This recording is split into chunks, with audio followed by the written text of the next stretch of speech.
On était 32 dans ma classe. Il y en a 22 qui sont morts. J'avais 8 ans quand mon école s'est écroulée. Je ne savais pas ce qui se passait. J'ai pensé, c'est les Turcs qui attaquent. Pendant 6 heures, je suis restée sous les cailloux. Je ne sentais plus mes jambes. Et c'est mes parents qui m'ont retrouvée. Ils m'ont emmenée à la maison et après à l'hôpital. Je suis restée 3 mois et ma mamie venait tous les jours s'asseoir au bord de mon lit. Jean-Pierre? Oh, je suis Zohar. Zohar! Oh! Oh, Château Rachem. Ameraniam Natsuzes. Desnelem de Datica. De Stadsam. Encore. Oh!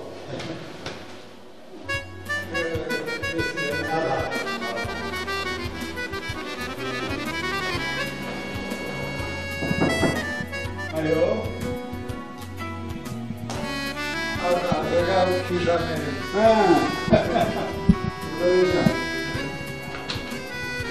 Salut,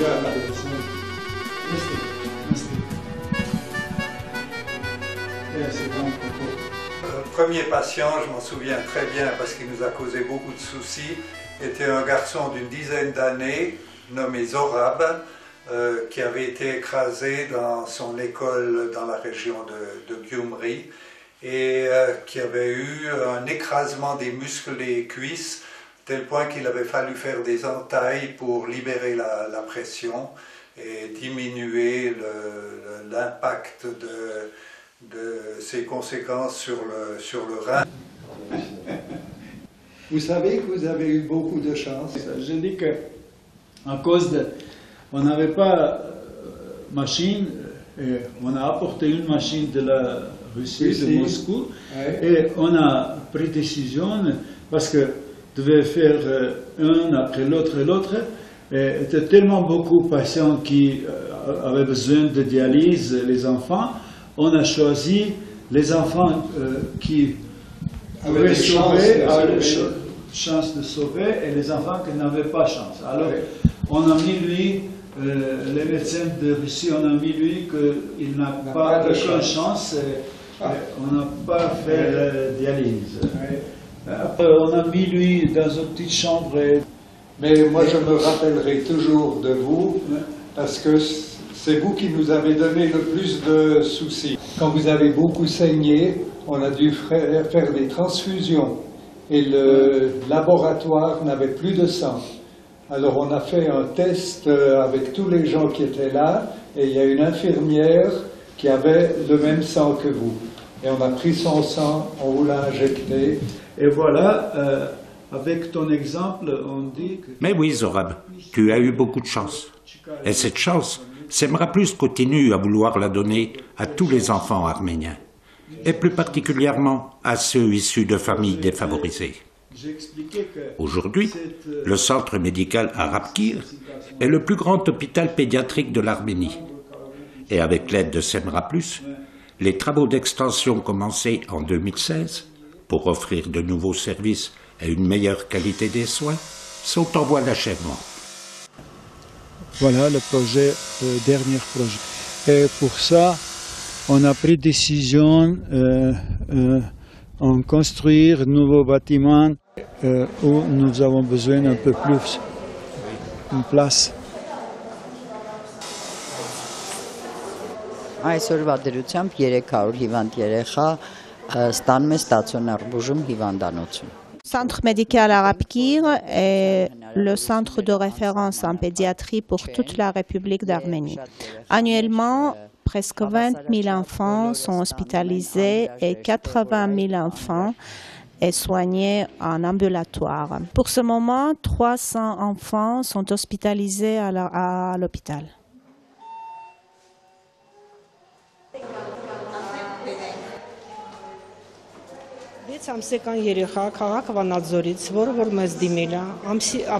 C'est un enfant de 6 mois qui est arrivé à l'hôpital le 8 avril avec les plaintes de l'insuffisance du poids. L'enfant est le 6e dans la famille, une famille très défavorisée. Ça fait déjà 2 jours qu'ils sont à l'hôpital et c'est l'hôpital qui leur fournit la nourriture, les pampers et la nourriture pour la maman et pour le bébé. Sergei Babloyan, je suis chirurgien pédiatrique et urologue pédiatrique.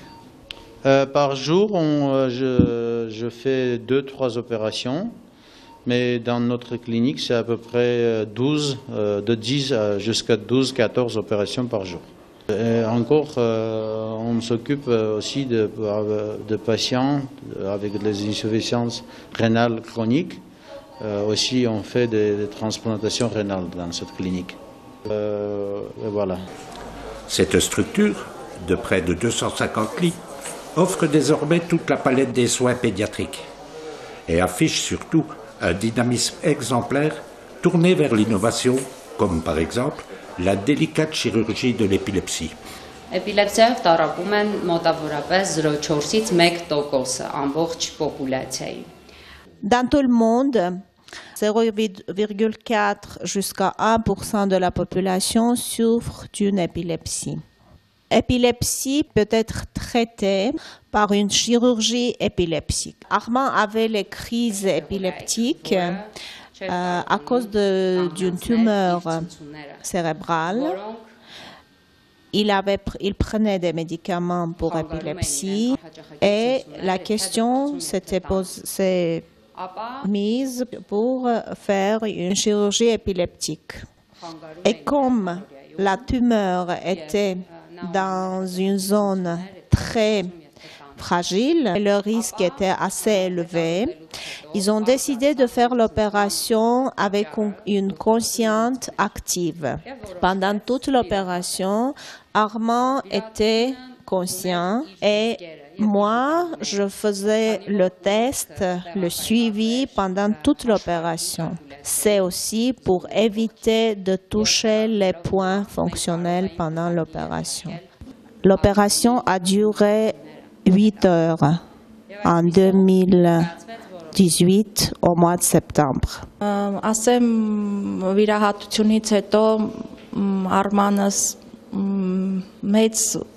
Après l'opération, à la demande d'Armand, nous avons une belle photo avec le chirurgien qui est sur son lit. Et tous les matins, il parle avec les médecins et il les remercie. Et maintenant, je peux dire que Armand, il vit sa vie normale sans les crises épileptiques, sans médicaments, sans rien. Je souhaite que tous les enfants soient en très bonne santé et qu'aucun parent ne sente ce que j'ai senti dans ma vie.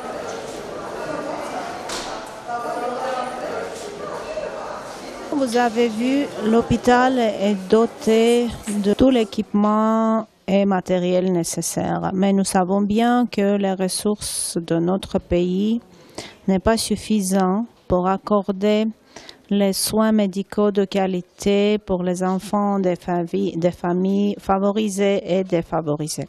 L'État prend en charge les soins pour les enfants jusqu'à 7 ans, mais il y a beaucoup d'enfants des familles défavorisées qui souffrent de malnutrition, qui ont besoin de l'aide sociale. Et le service social de notre hôpital, les psychologues travaillent avec ces familles. Grâce à nos bienfaiteurs, nous pouvons fournir le matériel nécessaire à ces enfants. Et ce qui est important, nous pouvons leur prodiguer des soins de qualité. Pour assurer ces soins de qualité, Semra Plus s'engage dans un grand projet de formation continue concernant le personnel soignant, pour actualiser leurs connaissances et leurs compétences. Ce matin, ce qu'on va faire, c'est qu'on regarde le projet avec ses différents axes et puis on regarde un peu où on en est, qu'est-ce qu'il nous reste à faire et puis qu'est-ce qu'on doit discuter cette semaine par rapport à ça. Et puis cet après-midi, on va aller voir ces salles et puis on va regarder quel matériel on doit encore chercher. Ajouter, oui.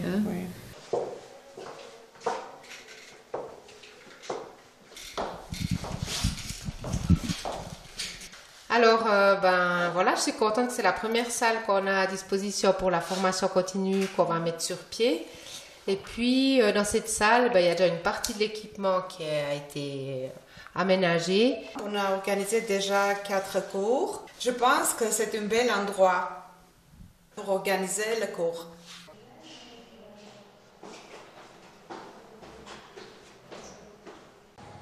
Alors voilà, dans le cadre de la Fondation Semra, nous avons planifié avec Madame Fleury la rencontre avec 2 infirmières chefs de l'hôpital d'Erevan, une rencontre pour parler de formation dans le cadre de la mise en place d'un centre de formation infirmier dans la région d'Erevan ces prochaines années.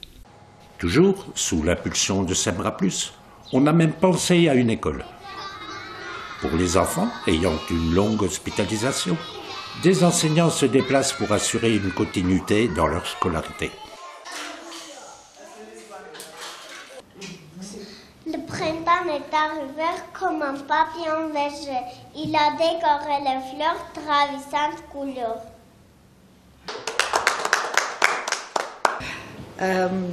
Անունս Հասմիկ Թադևոսյանն է եւ ես DA-ի կազմակերպության ղեկավարն եմ, որը հայերեն թարգմանվում է անմիջական օգնություն ընկերակցություն։ Juste après le tremblement de terre, c'est-à-dire après 1988, Jean-Pierre Bernard et Ernest Lehmann sont venus en Arménie. Et avec Ernest Lehmann, il y avait sa femme, Christiane Lehmann.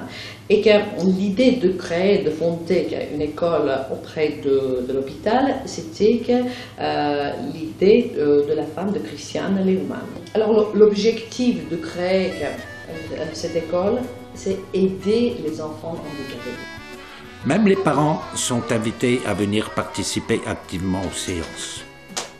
Ils apprennent ainsi à maîtriser les techniques de stimulation pour les utiliser au quotidien avec leurs enfants.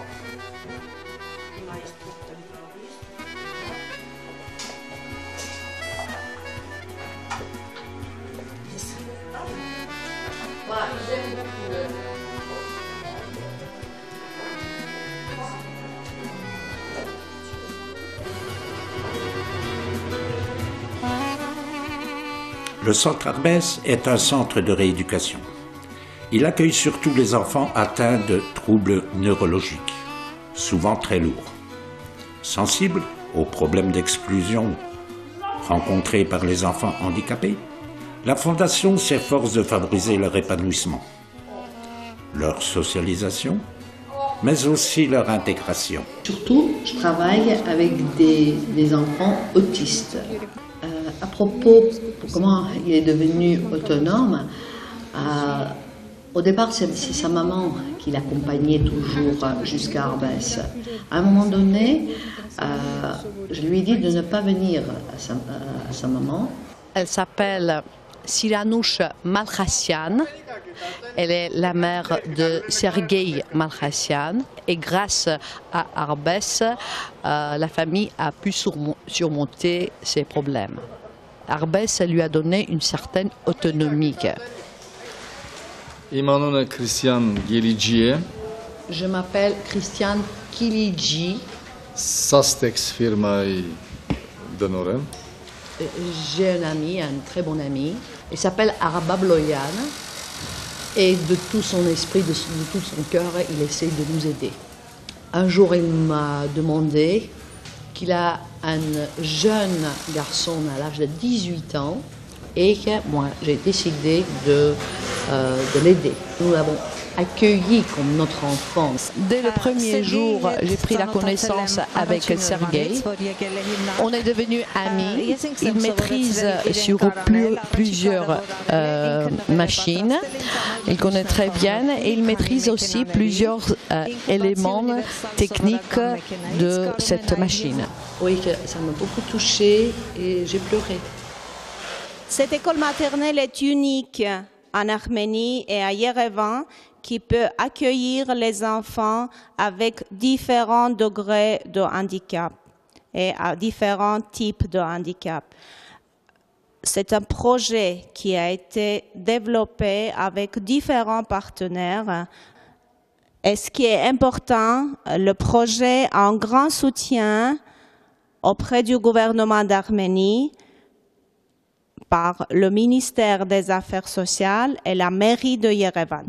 Quelle était votre réaction quand ils ont proposé de réaliser ce projet dans cette école maternelle? Alors, la première réaction, et j'étais très inquiète au début, mais j'avais déjà ce sens de responsabilité que nous devons faire tout, nous devons créer toutes les possibilités pour que les enfants handicapés puissent s'intégrer, inclure dans le milieu préscolaire normal. Et je vous dis que jusqu'à maintenant, je suis enthousiaste et très motivée pour ce projet quand je vois les résultats. J'ai une sensation extraordinaire quand je vois les résultats. Je suis satisfaite, je peux dire. Quand je vois ces enfants qui rient, qui jouent, qui viennent tous les jours à l'école maternelle, qui sont bien intégrés, quand je vois les mamans souriantes, alors je dis, ça valait la peine.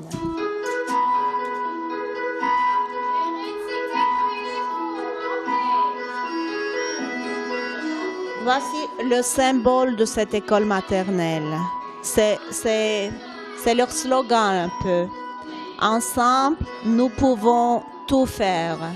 C'est-à-dire l'enfant avec la famille, avec la société, nous pouvons réussir.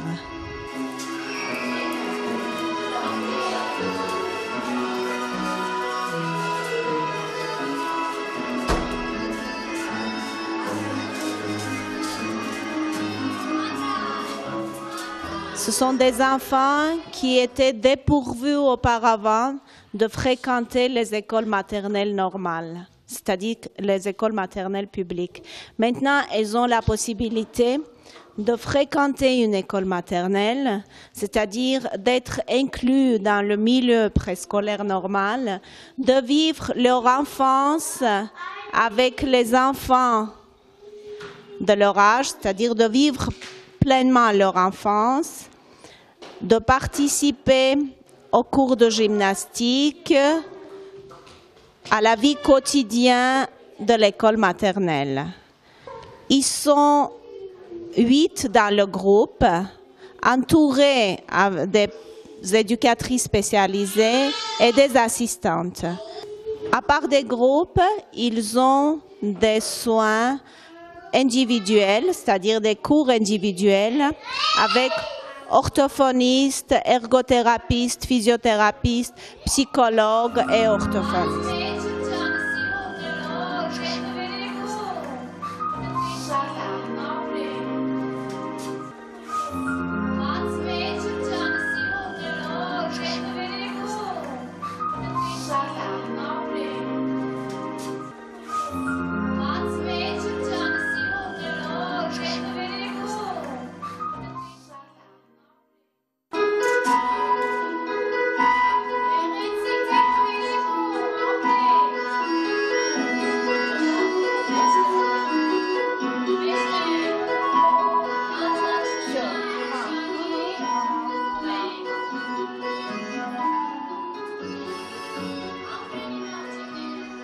C'est une collaboration qui m'a permis de découvrir beaucoup de valeurs et qui m'a permis aussi d'enrichir non seulement ma carrière professionnelle, mais ma vie personnelle.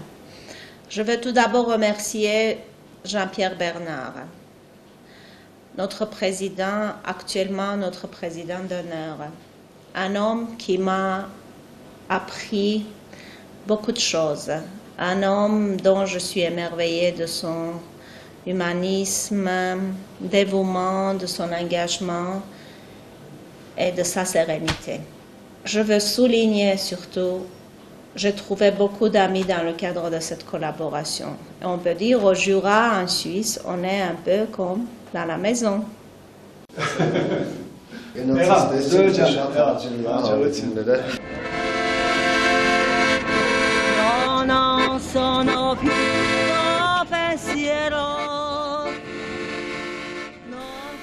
Voilà Zorab, parce que des hommes et des femmes ont toujours pensé qu'il faut garder espoir.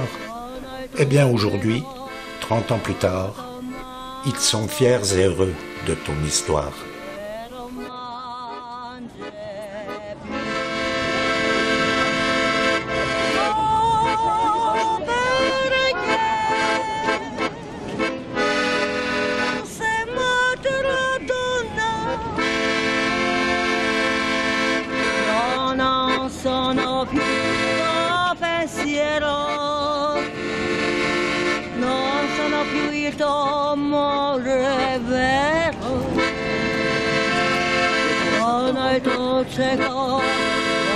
Tomorrow,